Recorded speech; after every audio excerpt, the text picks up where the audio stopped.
বাংলাদেশে আজকে যা ঘটে গেল এটা আসলে হওয়ার কথা ছিল, কিন্তু এত রক্তপাত, এত সহিংস ঘটনার মধ্য দিয়ে যে ঘটবে সেইটা কেউ ভাবতে পারেনি। হ্যাঁ, এবং গণ অভ্যুত্থান কখনো ঠেকানো যায় না। চাকরিতে কোটার যে একটা লিমিটেশন ছিল, 54% কোটা ছিল, সেখানে মেধাবী ছাত্ররা চাকরিতে সুযোগ পাচ্ছে না। প্রশাসন, গণতন্ত্র এগুলোর এতটাই ঘাটতি দেখা গেছে, মানুষ ভোট দিতে পারেনি। সে কারণে দীর্ঘদিনের পুঞ্জীভূত যে মানুষের ক্ষোভ ছিল, রাগ ছিল, নানা রকম অভিযোগ ছিল, সেইগুলোই হচ্ছে যে ক্রমশ দানা বেঁধেছে। রাস্তায় তো শুনছি বিজয় উল্লাস চলছে, ছবিটা কি দেখতে পাচ্ছেন? আপনার বাড়ির চারপাশে, আপনি তো ঢাকাতেই আছেন। আমি আপনাকে তোমাকে দেখাচ্ছি যে আমার বাংলাদেশের ছবি দেখতে পাচ্ছি। হ্যাঁ, এই মুহূর্তে একটু রাস্তা থেকে দূরে, তারপর আমি দেখেছি যে আমাদের এখানে কারফিউ চলছে। কারফিউর ভেতরেও শত শত রিক্সা, মোটরসাইকেল, ছোট গাড়ি এবং দল বেঁধে মানুষ পতাকা হাতে নিয়ে উল্লাস করতে করতে যাচ্ছেন। যে গণভবন, যেখানে প্রধানমন্ত্রীর বাসভবন সাধারণ মানুষ প্রবেশ করতে পারে না, সেখানে লাখ লাখ মানুষ ঢুকে গেছে। সাধারণ মানুষ, রিক্সা চালক থেকে শুরু করে ছাত্র, সমস্ত শ্রেণীর মানুষ ঢুকে গেছে। We are getting what we deserve, what 16 crore or 18 crore people of this country deserves. Everyone is happy, everyone is cheerful, everyone is celebrating the Sarkar Patan. This has to be a historical day. This is not just the end of the tyrant Sheikh Hasina. With this, we put an end to the mafia state that she has created. We put an end to the corporate kleptocracy that she has started. We don't want a military government. What we need is a civilians charter. We need a civilians government, and we are going to ensure it.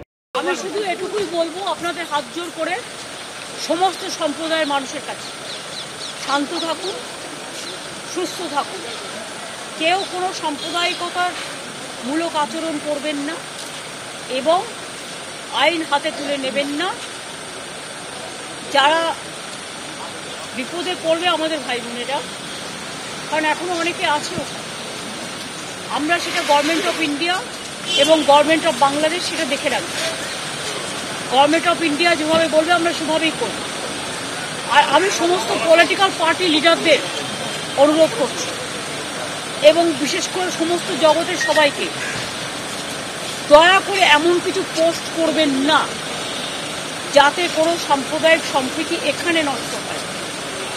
এবং সব দলের নেতারাই তাদের বলবো, এটা দেশের ওপর ছেড়ে দিন, দেশে আমাদের সরকার আছে, তাদের ওপর ছেড়ে দিন।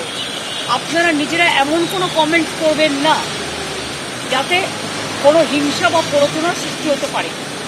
সকলেই আমাদের ভাই বোন এটা মনে রাখবেন, বাংলাদেশের যে ঘটনা, সেই ঘটনাতে আমরা সবাই উদ্বিগ্ন,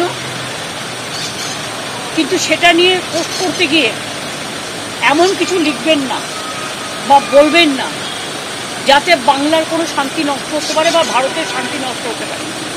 এটা আমি সবাইকে বলবো, ইনক্লুডিং দ্য বিজেপি লিডার্স, কারণ তারা অলরেডি কিছু পোস্ট করছে যে পোস্টগুলো করা উচিত না বলে আমি মনে করি। আমি আমাদের নেতাদেরও বলবো, কেউ কোনো পোস্টে যাবে না। সুতরাং আমি আপনাদেরও বলবো এবং সমাজ জগৎকেও বলবো, শান্তি রক্ষার স্বার্থে আসুন।